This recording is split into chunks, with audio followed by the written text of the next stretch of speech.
สวัสดีค่ะพ่อแม่พี่น้องสวัสดี FC ทุกท่านเนาะค่ะบ่ว่าจะเป็น FC เก่า FC ใหม่เนาะค่ะที่เข้ามา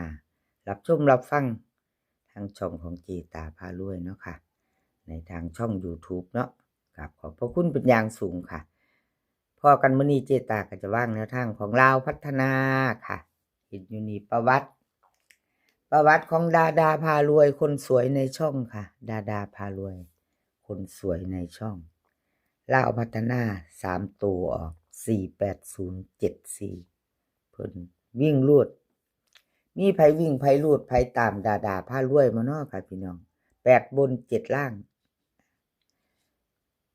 จับมือสายวิ่งอันวิ่งรูดนี่จับมือกันวิ่งมาอยู่ค่ะแต่ว่า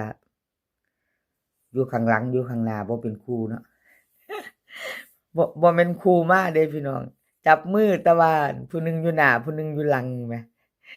บ่ได้เฮี้ยงกันมาเนาะบ่ได้ยืนเลี้ยงกันมาเนาะบ่ได้มาเป็นคู่เนาะค่ะก็ถือว่าเดินอยู่เนาะพี่น้องเนาะเดินอยู่ดาพารวยหลุดยากยังมาเพิ่นยังมาอยู่ตลอดอยู่ค่ะสายวิ่งสายรูดของดาพารวยเนาะมารุ่นใหม่ค่ะรุ่นใหม่มื้อแรง22ครับดาคนสวยในช่องไปรุ่นกันต่อ20:30ค่ะกับดาพารวยลาวพัฒนาสายวิ่งสายรูดแล้วก็ FC ของดาเนาะค่ะรูดไปคู่บ่เข้าขอโทษขออภัยแทนเพิ่นเนาะเพิ่นยังว่าอยู่ดาพารวยขออภัยขอโทษ FC ในเด้อเจตาว่าซั่นแนวทางบ่เข้าบ่เดินค่ะสำหรับ F บอกเพิ่นในเด้อจ้าสิบอกให้ดอกซั่นดอกครับขออภัยหลายๆค่ะเพิ่นก็ฝากมาอยู่ดาพารวยคนสวยในช่องค่ะลาวพัฒนามื้อนี้มื้อแลง20:30มาไปต่อวิ่งรูดค่ะดาให้มา2กับ1 2ตัวคือเก่าค่ะ2112 88998 3ตัว821 9821 4ตัวหางเดียว3ตัวก็หางเดียวเนาะค่ะ2หางเด่นเท่ากันค่ะ2กับ1 2 1เด่นเท่ากันเนาะครับให้มาพร้อมดาพารวยไปจะไปต่อกับเพิ่นค่ะแคปหน้าจอรุ่นกันใหม่เป็นมือใหม่แล้วเนาะค่ะพี่น้องรุ่นกันใหม่ไปใหม่ไปต่อกับดาพารวยคนสวยในช่องเนาะกับขอบคุญขอบคุณหลายๆค่ะที่ดาให้แนวทางมาบ้างทางช่องของเจตามาตลอดเนาะครับขอบพระคุณเป็นอย่างสูงค่ะเลขทุกตัวเอามาวางเพื่อเป็นแนวทางค่ะโปรดใช้วิจารณญาณในการรับชมเป็นอย่างสูงหลุดไปก็กราบขอโทษค่ะอภัยค่ะแนวทางรับชมรับฟังเป็นเพียงแนวทางอะไรก็เกิดขึ้นได้เมิดค่ะมีเขามีหลุดมา1ตัว2ตัว3ตัวเนาะค่ะยามมายามบ่มาหลุดไปก็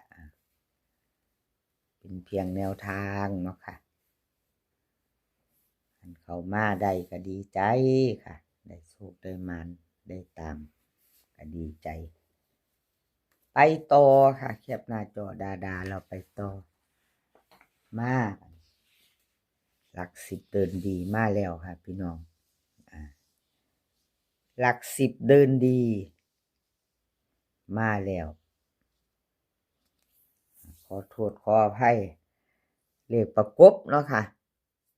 480 3ตัว74หลัก10เดินดี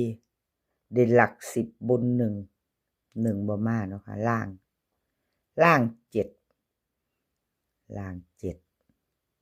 ประกบค่ะประกบมา4กับ0 8บ่มาเนาะพี่น้องเป็นจังใดมีไผตามไผเอาไปพิจารณาบ่พี่น้องหลัก10เดินดีมีไผชอบบ่มีไผมักบ่หลัก10เดินดีเพิ่นก็หลุดไปเนาะหลุดไปวันที่17เนาะค่ะหลุดไป วันที่20ปัดเข้ามาอยู่พี่น้องนี่แหละอะไรก็เกิดขึ้นได้เป็นเพียงแนวทางเนาะค่ะมาได้รุดได้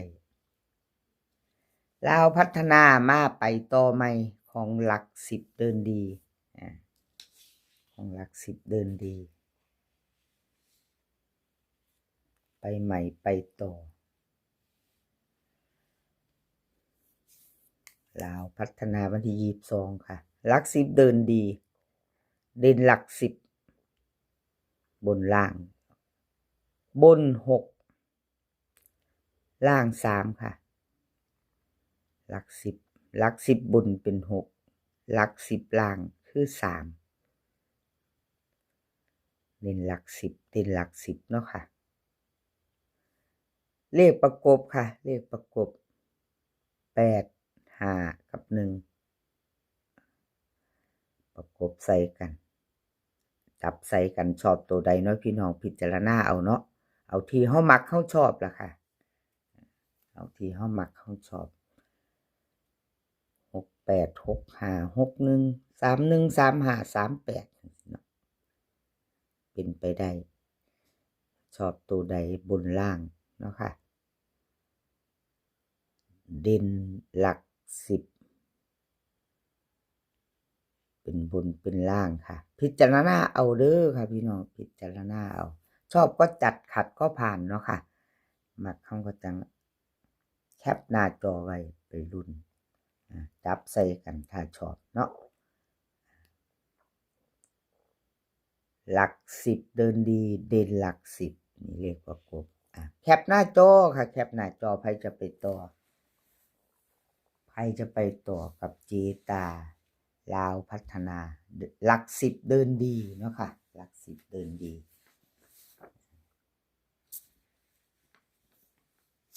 ไปต่อค่ะไปต่อ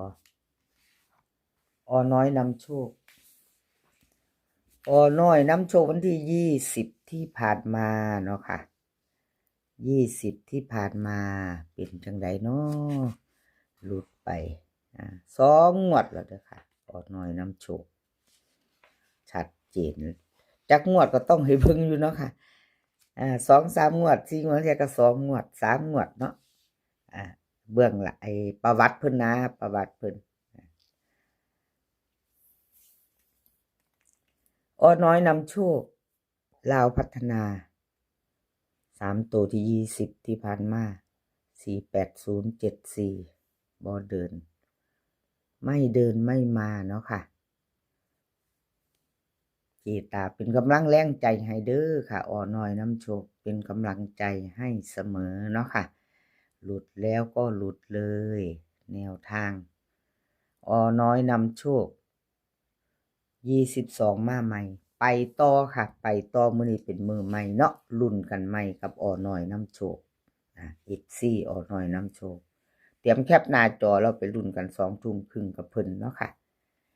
ลาวพัฒนาวิ่งโลดน้อยเพิ่นเห็นมา6กับ5ค่ะ6กับ5 2ตัว4หาง6 4 6 5 5 1 50ค่ะเบิ้ล66 55 3ตัว3หาง6 5 1 5 6 4 6 50ค่ะวิ่งรูดเด่น6ร่อง5ค่ะน้อยเด่น6รองที่5 2ตัวเด่นเน้นให้ค่ะเน้น2หาง2ตัว6 5 5 1 3ตัวเน้นให้หางเดียวค่ะ6 5 1แคปหน้าจอค่ะใครจะไปต่อกับน้อยนำโชคเนาะ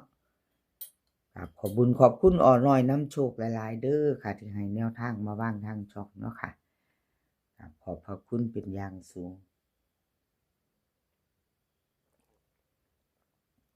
คลิปนี้ก็ขอให้พี่น้องโชคดีค่ะ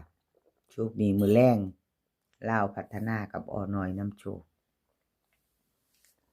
โชคดีมื้อนี้ก็ขอให้มีความสุขสุขภาพร่างกายแข็งแรงสุขภาพมาก่อนเสมอเด้อค่ะพี่น้องดูแลสุขภาพกันให้ดีจ จะปลายฝนต้นหนาวแล้วเป็นหนาวมาแล้วเนาะค่ะพี่น้องเนาะเป็นหนาวมาแน่แล้วดูแลสุขภาพเนาะเดินทางไปไสก็คอยปลอดภัยเด้อค่ะเดินทางไปขอให้มีโชคกลับมาขอให้มีชัยคลิปหน้าพอกันไหมค่ะคลิปนี้ค่ะสวัสดีค่ะ